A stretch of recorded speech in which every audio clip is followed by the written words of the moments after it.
Most people assume that leaving corporate is a moment, a decision, a resignation letter, a dramatic pivot, a number in the bank account. But the truth, it's rarely a clean break. It's a phase, it's this messy process, a slow unwinding of one identity and a gradual construction of another. I call it the gray space. Let's dive in. Welcome to Uncage Yourself. I'm Matt Doan. On this show, we explore strategies to help family-focused professionals smartly graduate corporate life and build entrepreneurial freedom. Our goal? Maximize freedom, income, and impact. See MatthewDoan.com for more. Now, let's dive in. So you want to move on from corporate life. Maybe you're dreaming of it, or maybe you've taken a couple tangible steps, but you're stuck in this middle area. I call it the gray space. We're going to shine a light on it today. In the gray space, you're not fully in, you're not fully out. You still show up to the meetings at corporate, you still collect the paycheck, but deep down, a part of you has already walked out. I remember this season vividly. I had stopped caring about the next big cybersecurity conference, which was the field I was in management consulting. I didn't want to read the latest threat reports or memorize the new tools like all my colleagues. I found myself opting out of everything in the corporate life, emotionally first, then intellectually. I was still doing the job, but it felt like I was playing a role someone else had written for me years ago. What took its place wasn't clear, but it felt more real than anything before. I began coaching people inside the organization, quietly, organically, direct reports, past colleagues that were asking for advice. I started to turn my role on the job into this lab, this testing bed, where I nurtured ideas, I mentored colleagues, I paid attention to what lit me up, found all these little signals, started collecting the dots and then connecting the dots. I still remember the moment I joined my first entrepreneurial mastermind. It was a room full of business owners, and I was the only corporate guy. Talk about nerves flaring up. Complete imposter syndrome. They spoke this different language. They moved with this way different energy. I felt wildly out of place and completely at home at the same time. That's the best way I could describe it. I didn't know how I would ever get there or be like them, but I knew that I had to stay close to that world because somehow, some way, I knew I had to become one of them.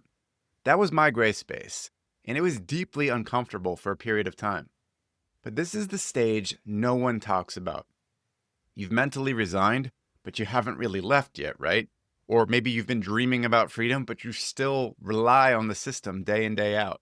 You crave this meaning, this purpose in your life, but you spend your days still moving decks around and dialing into calls you don't care about at all. It can feel endless. You want something different, but you're stuck in this messy middle. And if you don't have language for it, you'll start to mistake it for failure. But do not. Because you're not lazy, you're not lost, you're not ungrateful. It's not failure. You're just beginning to experience something real when you're in the gray space. It's the early chapters of building a life and even a business that you actually want. One where your time is actually yours, where you do meaningful work, where your family sees the best of you, not the exhausted version that corporate gets first dibs on. And maybe, most importantly, this is the season where you bring your spouse into the vision, not as an afterthought, but as a true partner.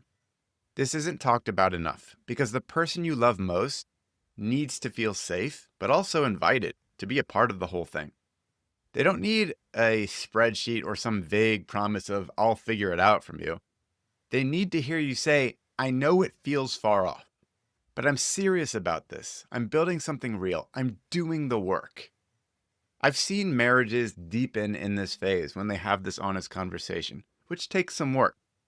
And it's not because everything's figured out, but because truth is finally being spoken, where you have this harsh wall between you two and you're living these two separate lives in the same household. You're the provider carrying the load. That's a lonely place to be.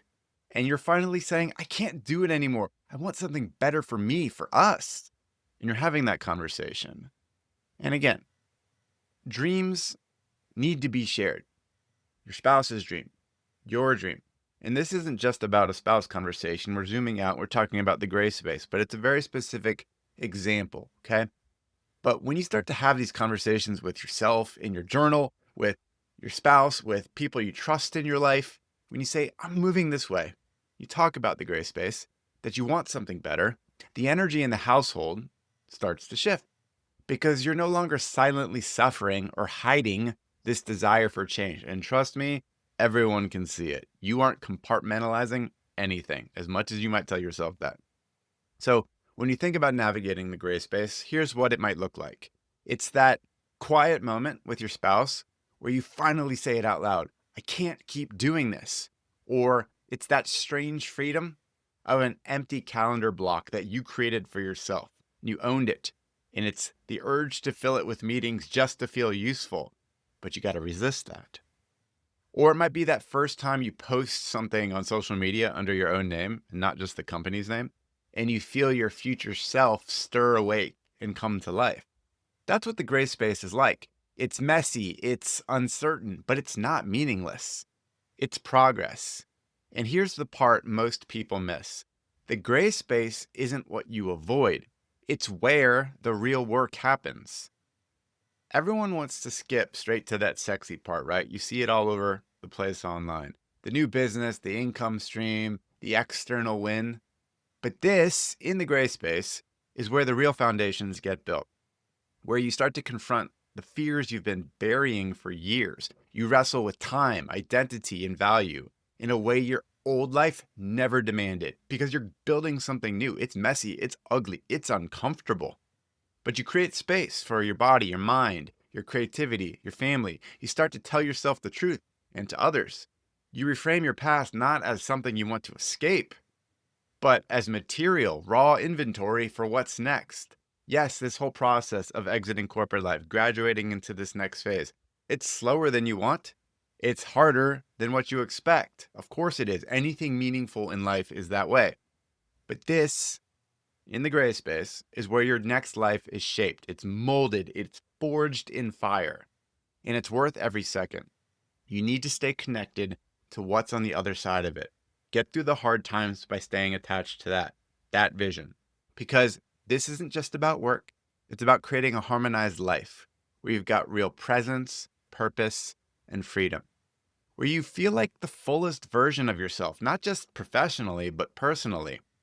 And here's the thing.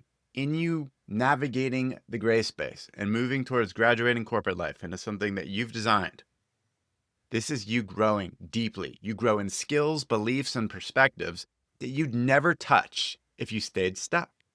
In this process, you stretch, you stumble, you find your voice. And one day, you wake up and realize, hell, I'm no longer in the gray space. How'd that happen?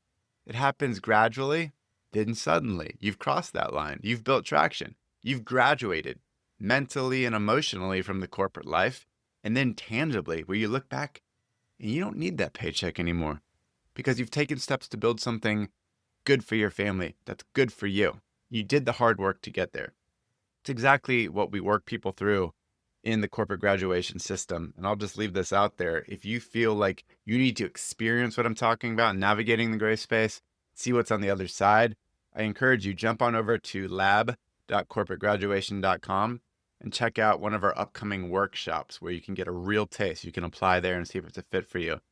Because navigating the gray space is not just about leaving corporate, but becoming the person you're meant to be. The gray space is murky, but for those willing to walk through it deliberately and powerfully, it becomes the birthplace of everything you've been chasing in your life. One aligned life, one clear identity, one powerful new path forward. And it all starts in the gray. We'll chat soon. Thanks for listening to Uncage Yourself. Check out MatthewDoan.com to subscribe to the podcast and view our services and helpful resources. If you enjoy the show, please rate and review us on Apple Podcasts or wherever you're listening, or just tell a friend. Talk soon.